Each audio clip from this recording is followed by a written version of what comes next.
Hello everyone. So I'm going to try a different kind of video today. This is something that some people have requested that I try doing. I don't know if it's going to be useful at all, because I don't think I'm as good at speaking off the cuff as I am speaking with edited videos and all that. But because sometimes it does take me a while to like edit and make videos, so I can make myself sound way smarter than I actually am. But instead, what I'm going to do now is that I'm going to be talking about the newest character info that was just released, a couple hours ago, which is the Wandering Duelist. And before I write it up and put it on the site, which sometimes that does take a while as well because I need to, do some formatting and all that. So basically, the idea of this is just for me to like give you my initial impressions of the character, and just for you, basically it's just like a hot off the press kind of thing. So it is what it is. Like I said, I don't think I'm really good at speaking off the cuff. So this is Wandering Duelist, and I'm just going to talk about these. I'm just going to describe the skills to you and just give you maybe some initial impressions of what I think the character is like. So this, of course, is lore-wise. This is obviously old Brenda. It says that she traveled to Gale Pais to help. Let's see here. Yeah, okay. She traveled to Gale Pais to help the Crimsonians find a new land, which was explained to us in the part 2 of the story. So that's basically the gist of what it says here. So let's just go into the talent here. So this is the Solo Avenger. So that's the name of her talent. So this part says, when an ally dies, she will recover 20 to 50% of her HP. And then the enemy that killed that ally will get a debuff from Wandering Duelist. So she gets a special mark, kind of like how Renata works, except you don't have to be like standing near them. You just give this to them as long as they kill one of your allies. So it says, when you are attacked by the Wandering Duelist, you will take 15 to 30% extra damage, cannot be dispelled, cannot be immunized. So the first thing you'll notice about this is that her damage talent is automatically a little bit more limiting than some other damage talents, in that it has to be a marked target first. But I've already taken like a quick look over the rest of her kit. They do try to solve this problem in the rest of her kit in some ways. So this isn't like a terrible thing. It is very interesting because right off the bat, it kind of tells you that the Wandering Duelist, it seems like she's more of like a late game cleaner sort of unit. At least that's what it seems like.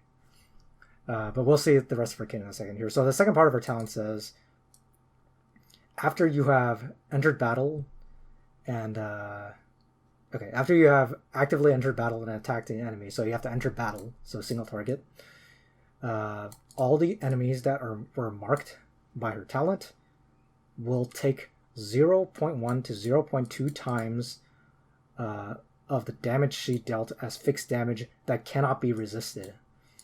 So worth noting that this fixed damage is notably different than a lot of other fixed damage triggers that we've seen in the game so far, because this one's actually based off of how much damage she did in battle. It is not a multiplier of like her attack stat or something like that. It is actually taking the amount of damage she did and taking at 6 stars 20% of the damage you did, which in single target you do a lot of damage, right? So this number will be insanely high, so multiplying it by 20% makes sense. And because it is likely a very large number, they also cap it to 4 times Wandering Duelist's attack strength or attack stat. So kind of interesting. So what this essentially means is that the first thing I think of is that if you're in a rush or something and you're kind of like trading units with your opponent, and they don't prioritize Wandering Duelist, then she can come in later and just attack somebody, and then she'll just passively start doing damage to everybody else via her talent. And this cannot be resisted. This fixed damage can't be resisted. So you won't even be saved by things like Bracer and such. And it's probably a significant amount of damage, 4 times her attack. So that's caps out pretty high. And being that she is a single target unit, I don't think it'll be too hard to max out on this 20% of 4 times, or the 20% to be 4 times her attack. But I guess you have to see, because typically a really strong DPS probably has like 1,500 to 2,000 attacks, depending on how crazy your enchants are. So, so yeah, potentially you could be doing like 6,000 damage to your opponents. So that's pretty crazy. Okay, so her factions. So she kept the Meteor Strike and Legend factions from her original Brenda form, or like the original Brenda, and she has Origin of Light added here because I guess they really wanted to add Origin of Light to a lot of the newer characters. They still trying to buff Origin of Light, which I don't mind. Origin of Light does need the help. So, okay, so she has Lancer and Flyer classes, as you can see here, which is, right off that is already a pretty good class choice in my opinion, because Lancers are pretty nice. Nowadays there's a fair number of Cavs and not that many infantry, so Lancer is actually a pretty good class to have nowadays. At least I feel that way. And Flyer, of course, is always nice because, you know, it's neutral damage to everything. You're weak to archers, but, you know, Flyer is always so nice. Neutral damage to most things. You have last rights. Yes. Just generally a very nice class choice to have. Okay, so this is Armor Pierce. So, you know, this is like a Cold Blood style skill. So what it says is that after you use it, you will two targets will get the talent mark, and then instead of being 30%, which is what it maxes out at 6 stars, this has a fixed amount, or like a fixed strength to the talent that it gives, which is like, so it's actually damage dealt plus 20%. This is also undispellable and unimmunizable, and this lasts 2 turns as opposed to the talent, which lasts forever. So, okay, so after using this, buffs do not decrease in duration. She can move 2 blocks and attack. So it's it's pretty much straight up Cold Blood, except instead of increasing her crit rate, she is placing her talent debuff onto 2 units, albeit a weaker version of the talent if you're at 6 stars. But the nice thing about this is that it means that even if you want to use Wandering Duelist as like your first engage unit, you don't need to worry about her not, like, essentially not having a talent, because obviously, you know, typically you would wait until an ally dies to activate this part of the talent. So instead, what you could do is that you use this part of this skill, and I don't know what the cost of this is yet. Like, you know, we don't have information on that yet. But what that means is, yeah, you can use her as the initial unit to attack with, and she will have 20% damage. So she will, like, in a rush situation, if you're not dealing with the tank, she'll probably still be able to kill a lot of units. You know, she is a Lancer and a Flyer, so she has access to Ragnarok. So yeah, not much to say there. This is Reinforcements, so restore some life. This is Defense Intimidate. This is a unique single target skill that she has. So this one says attacks a single unit, dealing 1.6 times damage, and then it will say all the enemy units that have her talent debuff will be inflicted with passives disabled for 2 turns. This skill also has a displacement effect of knocking back the enemy by 3 blocks. So, I mean, passive disable, like, you know, I think that's pretty good. You know, passive disables just do so much right now, and this is why I kind of described earlier that I think Wandering Duelist is kind of designed to be more of a late game cleaner in some ways, because if it's late game and you've already lost a couple of units, that means you've already permanently inflicted this debuff onto a lot of your enemies. So this will just, you know, just be, it's kind of like Waitam, right? Like you're just like you're dealing passive disable to a lot of enemy units without needing to even be close to them. And this by itself is also a pretty strong skill. So, you know, 1.6 damage, and the displacement, I don't know how useful that is, because you know, it's there's no like debuff associated. It doesn't it doesn't like do Moby down or anything like that.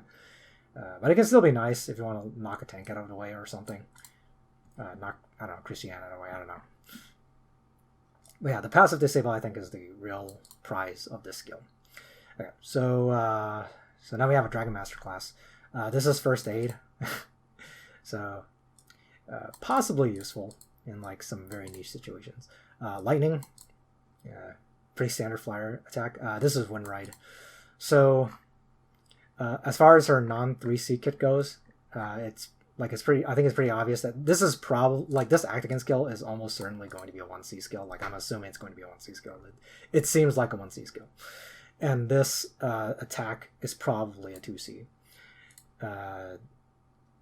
So yeah, so the 3C is kind of similar to the 2C, so it also takes advantage of the talent debuff that she gives. So the passive part says it's indomitable. You know, she will revive with 20% life and can only occur once per battle.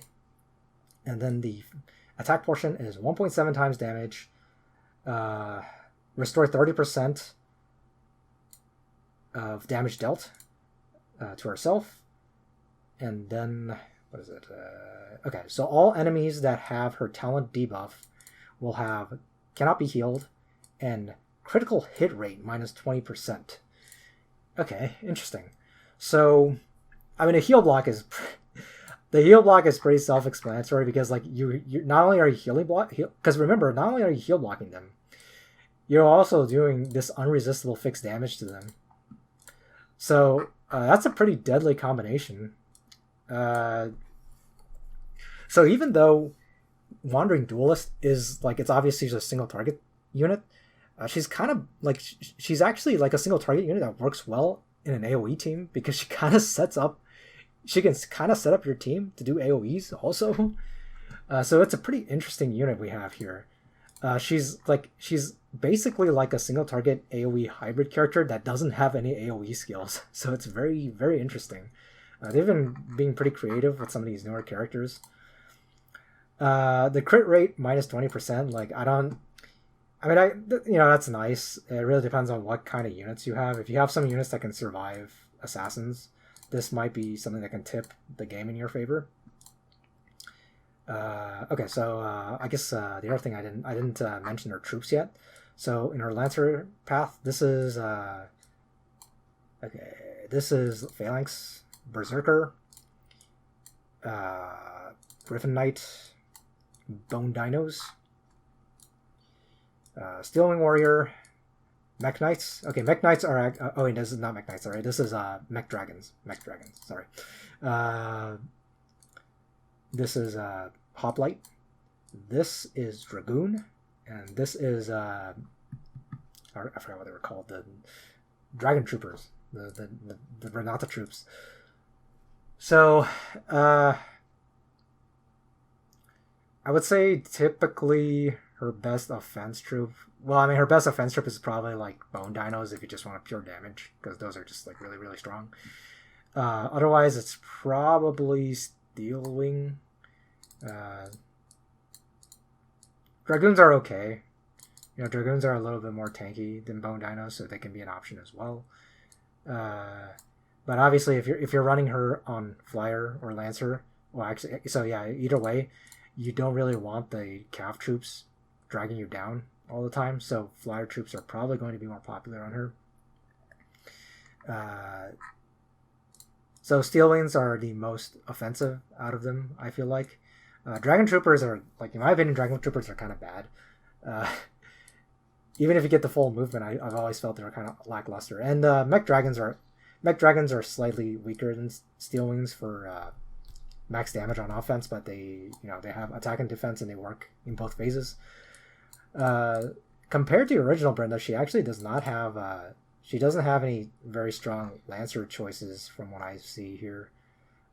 She has Berserkers, which is actually a nice option. Like Berserkers, people have made fun of Berserkers in the past, but it's notable that those are her only infantry choice here. So, if you are expecting to fight a tank with Lancer troops, it's nice to have this. And like I said, she doesn't seem to have a lot of really strong Lancer troops. No Amazon champions. No, State Guards. She has the Hoplites, which obviously just remove her class advantage anyway, so she actually doesn't have a Lancer offense troop at all when you really think of it like that. So overall, my impressions here are that she is, like I said, I think, like, first initial impressions without seeing her in action yet, because she's still not released and I still don't know a lot of details of her yet. But I think she is like a late game cleaner. She seems like she is obviously a single target unit, but she has support functions built into all her single target skills that kind of make her useful, even to AoE teams, which I think is interesting because a lot of times people run kind of hybrid boxes now, and I think Wandering Duelist kind of works really well in there.